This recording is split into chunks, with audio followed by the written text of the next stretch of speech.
Рецепт, как мы лечим кашель детей. Народное средство, которым я лечу своих детей, чтобы кашель стал более влажный, продуктивный.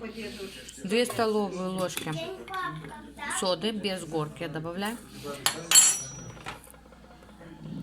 И литр воды. Опа!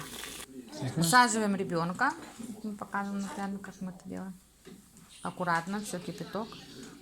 Накрываем пеленкой или чем-то, одеяльцем. Мы делаем пеленкой, такая водяная баня. Закрываем все, чтобы ребенок наклонялся, Димулька. Таким образом мы дышим 5 минут. Больше не стоит детям. 5 минут можно 2 раза в день. И вы увидите результат на лицо через 3 дня. Продолжаем сидеть. Ребенку тяжело так высидеть, поэтому его...